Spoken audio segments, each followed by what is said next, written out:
Hi guys, how are you? I am Ravindra Kumar और आप देख रहे हैं हमारा channel study with Ravindra sir. देखिए गाइस, हम इंग्लिश ग्रामर के अंतर्गत हिंदी टू इंग्लिश ट्रांसलेशन करना सीख रहे हैं। तो देखिए गाइस, हम आपको चैप्टर नंबर 1 में use of verb to be को पढ़ा चुके हैं, जिसमें गाइस हम प्रेजेंट टेंस में is are am, past tense में वाज वर्ब और फ्यूचर टेंस में विल बी शैल बी के प्रयोग को पढ़ते हैं। और चैप्टर नंबर 2 में गाइस हम पढ़ चुके हैं यूज ऑफ हैज, हैव और हैड के बारे में। और आज लाए हैं गाइस हम चैप्टर नंबर 3, जिसमें हम पढ़ेंगे guys use of their and it, अर्थात इट और देयर का प्रयोग हम आज के चैप्टर में पढ़ेंगे। तो देखिए गाइस, यदि आपको हमारा वीडियो पसंद आता है तो हमारे वीडियो को लाइक करें और तमाम दोस्तों में शेयर करें और हमारे चैनल को करें सब्सक्राइब। तो देखिए गाइस, ज्यादा देरी ना करते हुए आज का वीडियो हम करते हैं स्टार्ट। तो देखिए गाइस, हमारा हिंदी टू इंग्लिश ट्रांसलेशन के अंतर्गत आज हम पढ़ेंगे चैप्टर नंबर 3, जिसमें पढ़ेंगे हम guys use of it and there के बारे में। अर्थात हम पढ़ेंगे आज इट और देयर का प्रयोग कहां और कैसे किया जाएगा। तो देखिए गाइस, चूंकि ये use of it and there हैं, तो सबसे पहले हम पढ़ेंगे गाइस यूज ऑफ इट के बारे में। तो देखिए गाइस, हमें ये कैसे पता चलेगा कि इन वाक्यों में इट का प्रयोग किया जाएगा। तो इसके लिए गाइस हम इसकी पहचान को जान लेते हैं। तो देखिए गाइस, पहचान में नंबर 1 पर हमारा ये लिख रहा है कि जिन वाक्यों में सब्जेक्ट सुलभ नहीं होता, अर्थात हमें वाक्य में पता नहीं चल पाता कि सब्जेक्ट क्या है, उनमें इट का प्रयोग किया जाता है। और ऐसे वाक्यों में इट का अपना कोई अर्थ नहीं होता। देखिए गाइस, इट मीन्स होता है यह। तो देखिए गाइस, ऐसे वाक्यों में यह शब्द नहीं दिया जाता है और इनमें कोई अर्थ भी हम यह के रूप में नहीं यूज करते हैं। दूसरा, समय, मौसम, महीना, दिन, ऋतु, प्रकृति आदि व्यक्त करने वाले वाक्यों में इट का प्रयोग सब्जेक्ट के स्थान पर होता है। तो देखिएगा, जितने भी हमारे ये समय, मौसम, प्रकृति, महीना संबंधी वाक्य होते हैं, ये वाक्य इट की सहायता से ही बनाए जाते हैं। और इन वाक्यों में गाइस इट सब्जेक्ट के रूप में यूज किया जाता है, जबकि इन वाक्यों में यह इट मीन्स यह होता है और यह शब्द वाक्यों में नहीं दिया जाता। तीसरा गाइस, निजी वस्तुओं की ओर संकेत के लिए भी इट का प्रयोग होता है और ऐसे वाक्य प्राय यह से शुरू होते हैं और उसमें निजी वस्तु की ओर संकेत होता है। तो देखिए गाइस, कुछ वाक्य हमें ऐसे भी देखने को मिलेंगे कि वे वाक्य यह से शुरू होंगे और उसमें हम इट का प्रयोग करके चलेंगे, और ऐसे वाक्यों में यह शब्द से वाक्य हमारा शुरू होगा और संकेत किसी न किसी निर्जीव वस्तु की ओर होगा। जैसे गाइस, यह एक घड़ी है, तो इस वाक्य में यहाँ पर यह शब्द आया है और घड़ी जो कि एक निर्जीव वस्तु है उसकी ओर संकेत किया गया है। तो ये गाइस हमारी थी यूज ऑफ इट की पहचान। तो गाइस, इट के प्रयोग को हम समझने के लिए इसके रूल्स ऑफ ट्रांसलेशन हम जान लेते हैं। अनुवाद के नियम हम किस प्रकार से करेंगे, इसके लिए गाइस हम जान लेते हैं। तो देखिए गाइस, रूल नंबर 1 हमारा ये है कि इन वाक्यों में इट शब्द सब्जेक्ट के रूप में यूज किया जाता है। और हम जानते हैं गाइस कि इट शब्द जो होता है वो एक सिंगुलर सब्जेक्ट होता है। दूसरा रूल है गाइस, इसलिए इन वाक्यों में है आने पर, अर्थात वाक्य प्रेजेंट टेंस में होने पर इट के साथ इज का प्रयोग किया जाएगा और था थी आने पर अर्थात पास्ट टेंस में होने पर इट के साथ गैस वाज का प्रयोग होगा, और होगा होगी आने पर अर्थात फ्यूचर टेंस होने पर इट के साथ विल बी का प्रयोग होगा। चूंकि गैस इसमें इट एक सिंगल सब्जेक्ट के रूप में रखा जाएगा, और इसलिए गैस इसके साथ ना तो प्रेजेंट टेंस में आर या एम यूज हो सकता है, या पास्ट टेंस में वर यूज हो सकता है, या फ्यूचर टेंस में शैल भी यूज हो सकता है।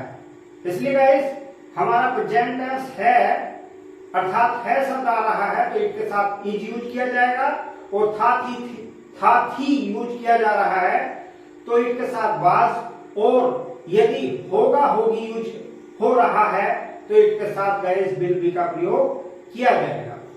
तो देखिए गाइस रूल नंबर 3 हमारा यह है कि यदि ये वाक्य किसी टेंस फॉर्म से संबंधित होते हैं तो इसके बाद उसी टेंस की हेल्पिंग वर्ब रखते हुए वर्ब की फॉर्म यूज करेंगे। अर्थात गाइस यदि वाक्य हमारा प्रेजेंट कंटीन्यूअस का हुआ तो हम जो है प्रेजेंट कंटीन्यूअस की हेल्पिंग वर्ब को यूज करेंगे इसके साथ, और वर्ब की फर्स्ट फॉर्म में जैसे कि हम जानते हैं उसमें आईएनजी लगाया जाता है प्रेजेंट कंटीन्यूअस में, तो वर्ब की फर्स्ट फॉर्म में आईएनजी लगाएंगे, यानी टेंस के अकॉर्डिंग हम वर्ब यूज करके चलेंगे। अगर उस टेंस फॉर्म में आईएनजी लगती है तो आईएनजी लगाएंगे, थर्ड फॉर्म लगती है तो थर्ड फॉर्म लगाएंगे, और सेकंड फॉर्म यदि यूज की जाती है तो उसमें सेकंड फॉर्म यूज करेंगे। तो देखिएगा इन चीजों का हम अध्ययन अभी स्ट्रक्चर और एग्जाम्पल के माध्यम से समझेंगे, और उम्मीद करूंगा कि आपको ये यूज ऑफ इट अर्थात इट का प्रयोग आपको अच्छे से समझ में आ जाएगा। तो देखिएगा अब हम इसके अनुवाद के नियम को समझने के लिए हम कुछ वाक्यों के स्ट्रक्चर एंड एग्जाम्पल जान लेते हैं। तो देखिएगा जैसे कि हम जानते हैं कि हम 3 तरह के सेंटेंस अपने बना के चलते हैं। नंबर 1 अफर्मेटिव, नंबर 2 नेगेटिव, और नंबर 3 इंट्रोगेटिव। तो देखिएगा मैंने सबसे पहले यहाँ पर अफर्मेटिव सेंटेंस का स्ट्रक्चर लिखा है, उसके बाद नेगेटिव का, उसके बाद इंट्रोगेटिव का। तो देखिएगा हमारा अफर्मेटिव सेंटेंस के वाक्य का स्ट्रक्चर क्या रहेगा। सबसे पहले गाइस इट का प्रयोग किया जाएगा सब्जेक्ट के रूप में, उसके बाद गाइस टेंस के अकॉर्डिंग इज, वाज, विल, यानी अगर वाक्य प्रेजेंट टेंस में होगा तो इज का प्रयोग करेंगे, पास्ट टेंस में होगा तो वाज का प्रयोग करेंगे, और फ्यूचर टेंस में होगा तो विल का प्रयोग करेंगे, और उसके बाद गाइस ऑब्जेक्ट रखा जाएगा। जबकि गाइस नेगेटिव के स्ट्रक्चर में हम इज, वाज, विल के बाद नॉट का प्रयोग और कर देंगे। बाकी हमारे अफर्मेटिव सेंटेंस के अकॉर्डिंग ही इसका स्ट्रक्चर रहेगा, यानी इट, उसके बाद इज, वाज, विल और नॉट, फिर ऑब्जेक्ट। उसके बाद गाइस आता है इंट्रोगेटिव सेंटेंस का स्ट्रक्चर। यदि गाइस वाक्य यस नो टाइप का है तो सबसे पहले इज, वाज, विल रखेंगे, उसके बाद इट का प्रयोग करते हुए ऑब्जेक्ट रखेंगे। और यदि गाइस वाई टाइप वाला है वाक्य तो सबसे पहले हमारा क्वेश्चन वर्ड आएगा, उसके बाद इज, वाज, विल, इनमें से हेल्पिंग वर्ब आएगी टेंस के अकॉर्डिंग, और उसके बाद इट रखा जाएगा, फिर ऑब्जेक्ट यूज किया जाएगा। तो देखिए गाइस ये हमारे स्ट्रक्चर थे अफर्मेटिव, नेगेटिव और इंट्रोगेटिव के। और गाइस अब हम इनके एग्जांपल जान लेते हैं। तो देखिए गाइस सबसे पहले हम अफर्मेटिव के कुछ एग्जांपल्स हैं, इनको हम सोल्व करेंगे। तो देखिए गाइस पहला सेंटेंस है हमारा आज सोमवार है। तो देखिए गाइस हमें इस वाक्य में सब्जेक्ट का पता नहीं चल रहा है, तो इसमें हम सबसे पहले इट का प्रयोग करेंगे। उसके बाद गाइस हमें है से पता चल रहा है वाक्य प्रेजेंट टेंस में है, तो इट के साथ इज का प्रयोग किया जाएगा। इट इज क्या है, यानी सोमवार है, मंडे, और उसके बाद यहां पे आ जाएगा आज की अंग्रेजी टुडे। तो इस तरह से गाइस हमारा पहला सेंटेंस बन गया इट इज मंडे टुडे। उसके बाद गाइस हमारा दूसरा सेंटेंस है कल बहुत ठंड थी। तो देखिए गाइस सबसे पहले हम इट का प्रयोग करेंगे, उसके बाद गाइस हम रखेंगे बाज, और उसके बाद यहाँ पे गाइस रखेंगे बहुत की अंग्रेजी वेरी, और उसके बाद ठंड के लिए कोल्ड का प्रयोग किया जाएगा। और चूंकि बीते हुए कल की बात हो रही है तो यस्टरडे, तो यानी हमारा सेंटेंस इस तरह से बन गया, it was very cold yesterday. Next sentence तीसरा है हमारा, आज वर्षा होगी। तो गाइस ये बनेगा इट, क्योंकि होगी से पता चल रहा है वाक्य फ्यूचर टेंस में है, तो इट के साथ विल का प्रयोग किया जाएगा, इट विल और रेन, और उसके बाद आज की अंग्रेजी टुडे। तो इस तरह से गाइस ये वाक्य थे हमारे अफर्मेटिव सेंटेंस के। अब गाइस हम बनाएंगे नेगेटिव सेंटेंस को। तो देखिए गाइस हमारे नेगेटिव सेंटेंस के एग्जाम्पल लिखे हुए हैं, आज सोमवार नहीं है, तो यानी सबसे पहले हम इट का प्रयोग करेंगे, उसके बाद इज, चूंकि वाक्य प्रेजेंट टेंस में है, उसके बाद नॉट लगाएंगे, और उसके बाद मंडे, और फिर टुडे। यानी इस तरह से गाइस हमारा सेंटेंस बन जाएगा, यानी it is not Monday today. Next example है हमारा, कल बहुत ठंड नहीं थी, तो यानी it was not very cold, और यहां पे आ जाएगा यस्टरडे, क्योंकि बीते हुए कल की बात है और बीते हुए कल की अंग्रेजी यस्टरडे यूज की जाती है। नेक्स्ट गाइस थर्ड एग्जांपल है, आज वर्षा नहीं होगी, तो यानी सबसे पहले हम इट रखेंगे, फिर विल, फिर नॉट, फिर यहां पे वर्षा के लिए रेन, और आज की अंग्रेजी टुडे। तो it will not rain today. इस तरह से गाइस ये हमारा नेगेटिव सेंटेंस था। तो देखिए गाइस अब हमारे ये इंट्रोगेटिव सेंटेंस के कुछ एग्जांपल्स हैं, इनको हम सोल्व करेंगे। तो पहला एग्जांपल है, क्या आज सोमवार है। तो यहाँ पे क्या शब्द शुरू में आया है, तो है के अकॉर्डिंग यहाँ पे इज यूज होएगा, उसके बाद इट रखा जाएगा, और उसके बाद मंडे, और फिर यहाँ पे आ जाएगा today. It is it Monday today. तो इस तरह से गाइस ये हमारा सेंटेंस हुआ। नेक्स्ट एग्जांपल है, क्या कल बहुत ठंड थी। तो थी से पता चल रहा है वाक्य पास्ट टेंस में है, इसलिए यहाँ पर सबसे शुरू में क्या के स्थान पर वाज यूज होगा, उसके बाद इट, और वेरी कोल्ड,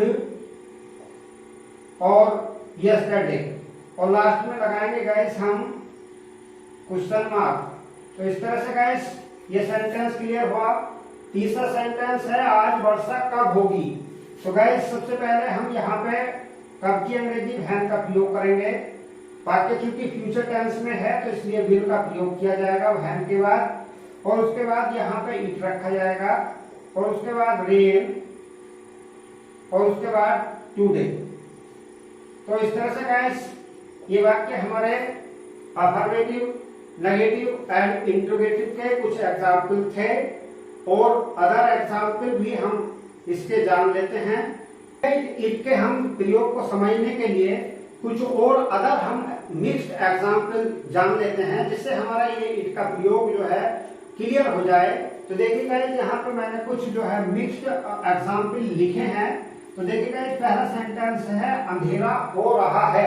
तो देखिए गाइस ये पहला जो सेंटेंस है हमारा, चूंकि रहा है, रही है, रहे हैं, प्रेजेंट कंटीन्यूअस में आता है, ये वाक्य प्रेजेंट कंटीन्यूअस से संबंधित है, तो यहाँ पे सब्जेक्ट के रूप में यहाँ पर इट का प्रयोग किया जाएगा, और प्रेजेंट कंटीन्यूअस में इट के साथ इज का प्रयोग किया जाएगा। और यहाँ पे होने की अंग्रेजी, यहाँ पे अंधेरा हो रहा है तो गिरोह का प्रयोग यहाँ पे होगा, और इसमें आईएनजी लगेगी, क्योंकि प्रेजेंट कंटीन्यूअस में वर्ब की फर्स्ट फॉर्म में आईएनजी लगाई जाती है।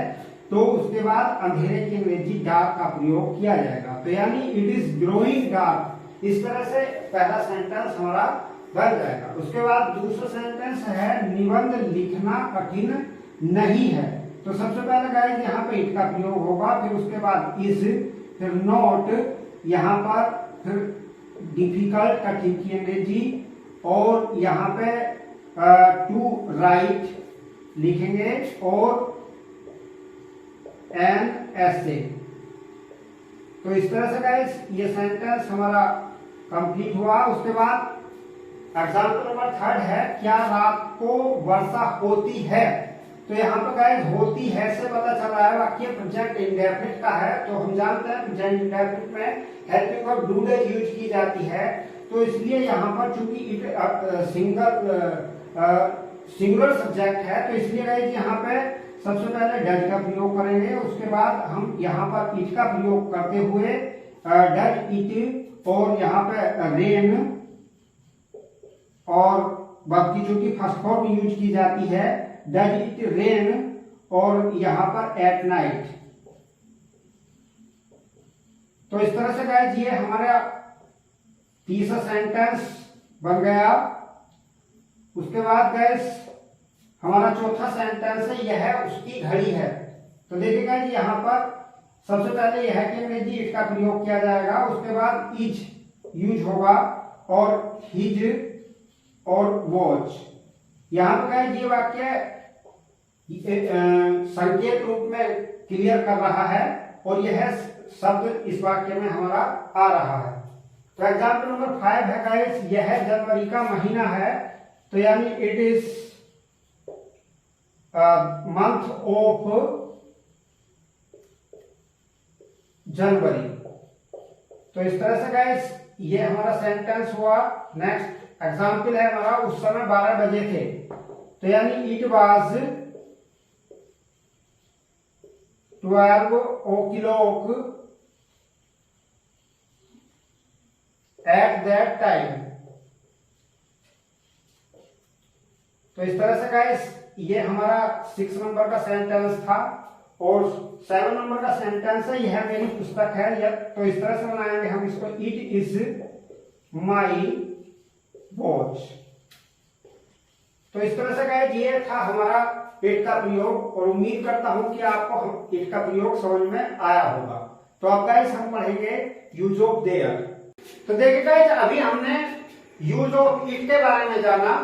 अब हम जानेंगे गाइस नंबर 2 पर यूज ऑफ देयर के बारे में। तो देखिए गाइस ये हमें कैसे पता चलेगा कि इन वाक्यों में हमें देयर का प्रयोग करना है। इसके लिए गाइस क्या पहचान होगी, इसकी हम पहचान को समझ लेते हैं। तो देखिए गाइस जिन वाक्यों में किसी स्थान पर किसी व्यक्ति या वस्तु का होना या न होना प्रकट हो, तो उनमें सब्जेक्ट के स्थान पर देयर का प्रयोग होता है। और ऐसे वाक्य में देयर से तात्पर्य वहां नहीं होता है, बल्कि यह केवल वाक्यों को प्रारंभ करने में प्रयुक्त होता है और इसका अपना कोई अर्थ नहीं होता। तो देखिएगा जैसे कि हम जानते हैं देयर मीन्स वहां होता है, और अभी हमने यह समझा कि जिन वाक्यों में किसी भी स्थान पर किसी चीज का होना या ना होना पाया जाएगा, तो वहां पर देयर का प्रयोग किया जाएगा। देखिएगा जैसे मैंने एग्जाम्पल लिए कि इस कक्षा में 50 विद्यार्थी हैं, तो यानी कक्षा में 50 विद्यार्थियों का होना पाया जा रहा है। या हमारे गांव में एक मंदिर है, यानी गांव में मंदिर का होना पाया जा रहा है। या जैसे इस गिलास में दूध नहीं है, यानी इस वाक्य में गिलास में दूध का न होना पाया जा रहा है। तो यानी किसी भी स्थान पर किसी भी चीज का होना या न होना यदि पाया जाएगा, तो वे वाक्य देयर की सहायता से बनाए जाते हैं। और गाइस इन वाक्यों में देयर का अपना कोई अर्थ नहीं होता, अर्थात देयर का अर्थ वहां नहीं होता। तो ये गाइस सिर्फ सब्जेक्ट के रूप में रखे जाते हैं, बल्कि इनका कोई भी अर्थ जो है मतलब अर्थात देयर का अपना कोई अर्थ नहीं होता। देयर सिर्फ जो है सब्जेक्ट के रूप में यूज किया जाता है। तो देखिएगा ये थी हमारी पहचान, और अब गाइस हम जानेंगे इसके अनुवाद के नियम के बारे में। ये देयर का प्रयोग गाइस हम किस प्रकार से करेंगे, तो इसके लिए हम रूल्स ऑफ ट्रांसलेशन जान लेते हैं इसके अनुवाद के क्या नियम होंगे।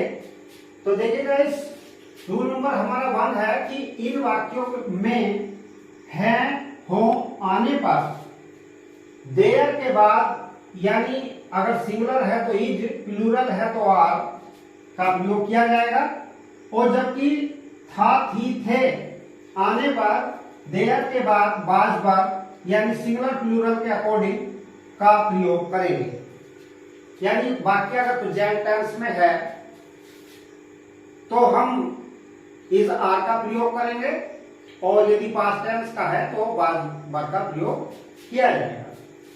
दूसरा रूल गाइस ये है कि ये वाक्य प्रेजेंट इंडेफिनिट या पास्ट इंडेफिनिट टेंस के भी हो सकते हैं।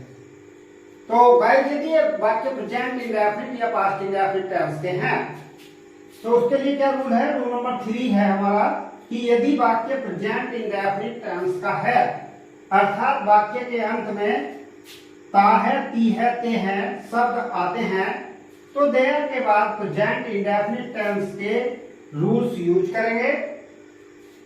अर्थात प्रेजेंट इंडेफिनिट टेंस के साधारण वाक्य में सिंगुलर सब्जेक्ट के साथ वर्ब की फर्स्ट फॉर्म में एस लगाया जाता है, और प्लूरल सब्जेक्ट के साथ वर्ब की फर्स्ट फॉर्म में एस नहीं लगाया जाता। उसी के अकॉर्डिंग हम रूल यूज करेंगे। और यदि वाक्य पास्ट इंडेफिनिट टेंस का है, अर्थात वाक्य के अंत में ता, था, ती, ते, थे आदि शब्द आते हैं, तो देयर के बाद पास्ट इंडेफिनिट टेंस के रूल्स यूज करेंगे। अर्थात वाक्य अगर देयर वाला है और अफर्मेटिव फॉर्म में है और वो पास्ट इंडेफिनिट टेंस का है तो वर्ब की सेकंड फॉर्म आएगी देयर के बाद, और यदि वाक्य नेगेटिव होगा तो देयर के बाद डिड नॉट का प्रयोग करते हुए वर्ब की फर्स्ट फॉर्म यूज करेंगे। तो ये गाइस थे हमारे इसके रूल्स ऑफ ट्रांसलेशन। अब गाइस हम इनके स्ट्रक्चर और एग्जाम्पल के माध्यम से हम इसको समझेंगे। देखिए गाइस, अब हम इसके रूल्स को समझने के लिए इसके स्ट्रक्चर और एग्जाम्पल को समझ लेते हैं। तो देखिए गाइस, इसमें जैसे कि हम जानते हैं 3 तरह के वाक्य हम बना के चलते हैं, अफर्मेटिव, नेगेटिव एंड इंट्रोगेटिव। तो गाइस सबसे पहले मैंने यहाँ पे अफर्मेटिव के स्ट्रक्चर एंड एग्जाम्पल लिखे हैं, और यहाँ पर मैंने नेगेटिव के स्ट्रक्चर एंड एग्जाम्पल लिखे हैं, और यहाँ पे गाइस मैंने इंट्रोगेटिव सेंटेंस के स्ट्रक्चर एंड एग्जाम्पल लिखे हैं।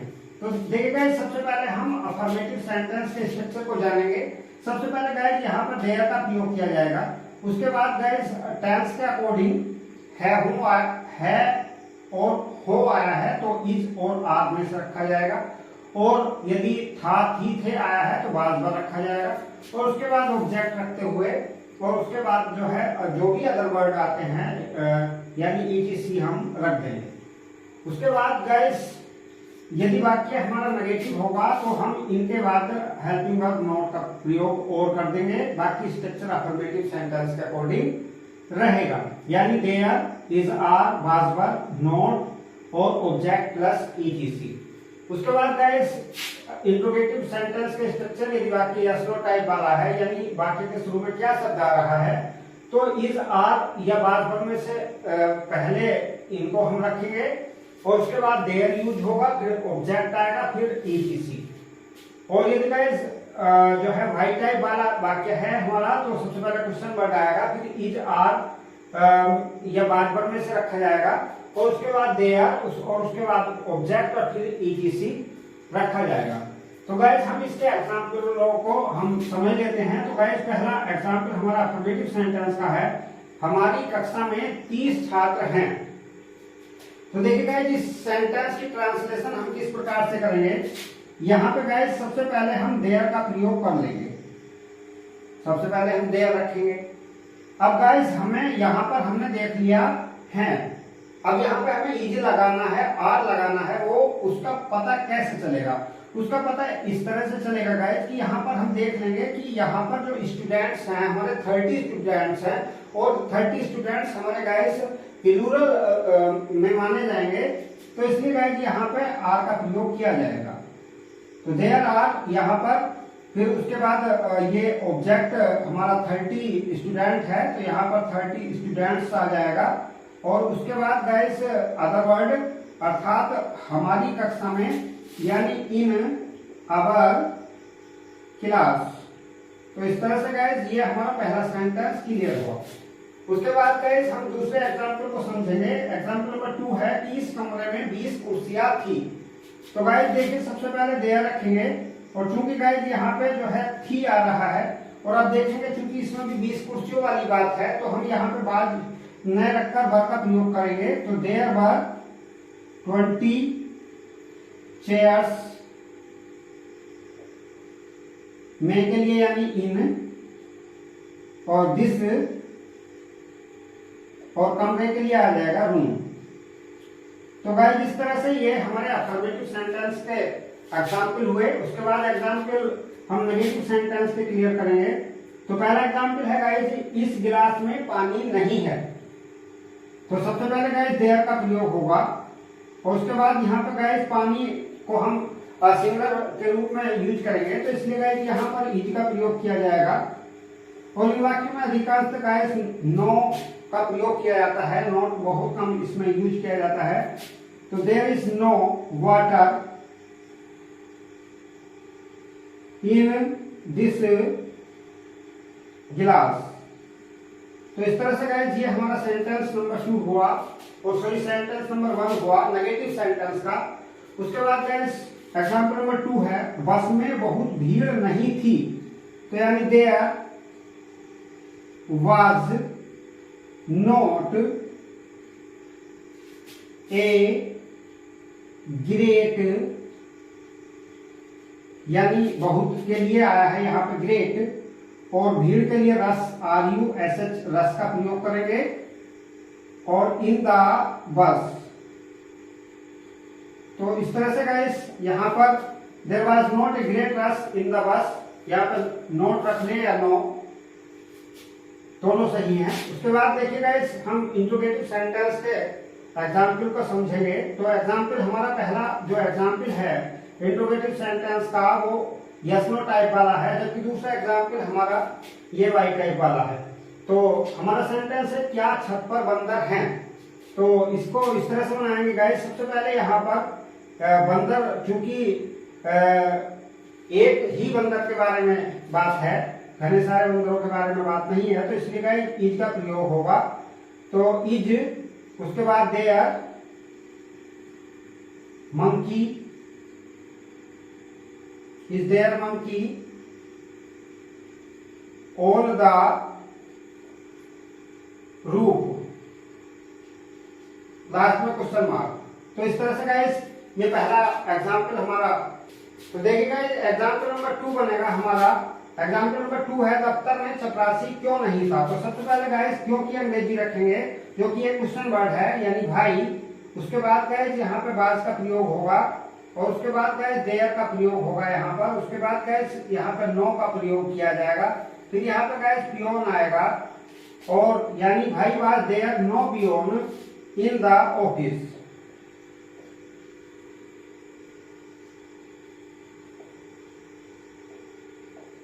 तो इस तरह से गाइस ये हमारे affirmative, negative and interrogative sentence के कुछ एग्जाम्पल थे और हम इसको अच्छी प्रकार से समझने के लिए इसके कुछ और मिक्सअप एग्जाम्पल जानेंगे जिससे हमारा ये देयर का प्रयोग हमें अच्छे से समझ में आ जाए।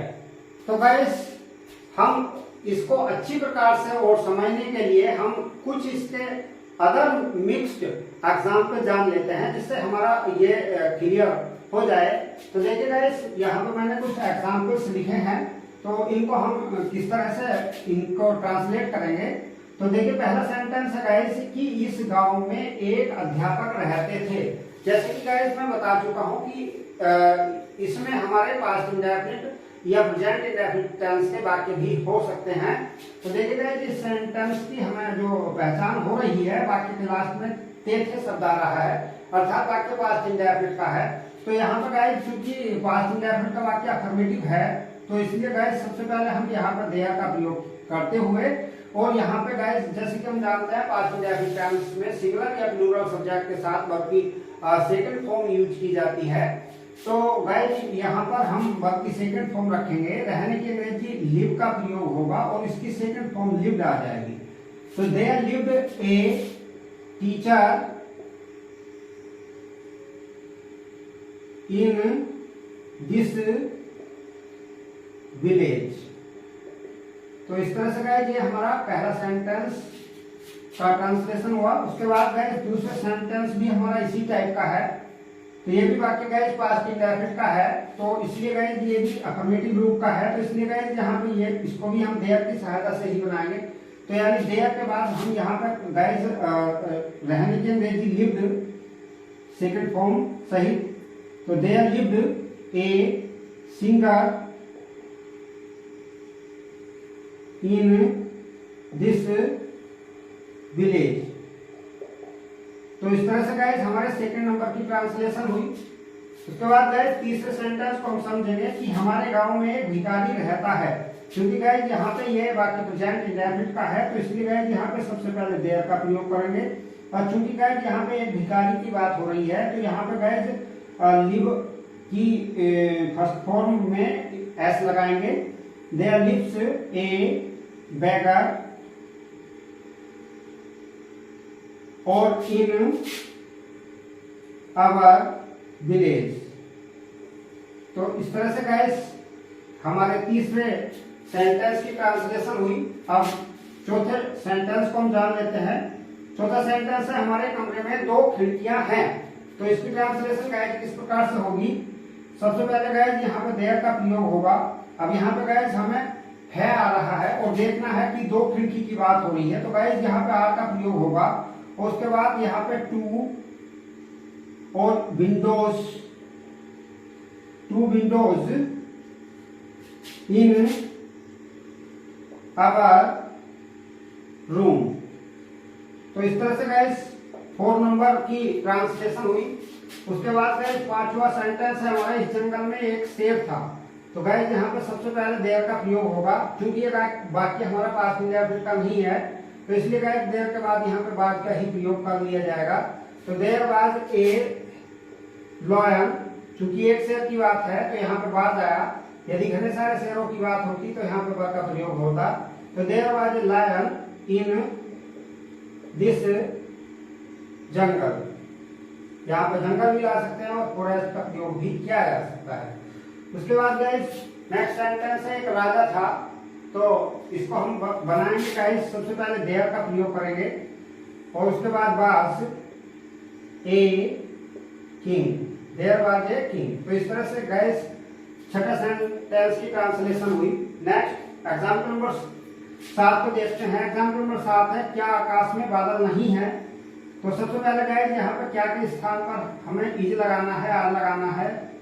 तो वो डिपेंड करेगा हमारे बादल पर। तो बादल चूंकि सिंगुलर रूप में मानेंगे हम यहाँ पर। तो सबसे पहले यहाँ पे गाइस यहाँ पे इज का प्रयोग करेंगे, इज। और उसके पश्चात देयर, इज देयर, नो। और बादल के लिए हम गाइस रखेंगे clouds. Is there no clouds in the sky.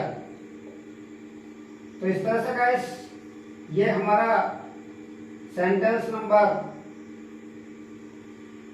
7 भी क्लियर हुआ। उसके बाद गाइस एग्जाम्पल नंबर 8 है, नल में पानी था। तो सबसे पहले गाइस देयर का प्रयोग होगा। उसके बाद guys was water in water tap. Water tap means नल। तो इस तरह से गाइस हमारा ये ट्रांसलेशन कंप्लीट हुआ। इस प्रकार से गाइस ये थे हमारे use of it and there. यानी मैं समझता हूं कि आप लोगों को ये क्लियर हो गया होगा। यानी इट का और देयर का प्रयोग आपको अच्छी प्रकार से समझ में आ गया होगा। तो यदि गाइस आपको हमारा वीडियो पसंद आया है तो हमारे वीडियो को लाइक करें, तमाम दोस्तों में शेयर करें और हमारे चैनल को गाइस सब्सक्राइब करें। तो आपने हमारी वीडियो को देखा, इसके लिए बहुत बहुत धन्यवाद। और गाइस हम शीघ्र ही लौटेंगे हिंदी टू ट्रांसलेशन का नेक्स्ट चैप्टर लेकर। तो गाइस आपका बहुत बहुत धन्यवाद।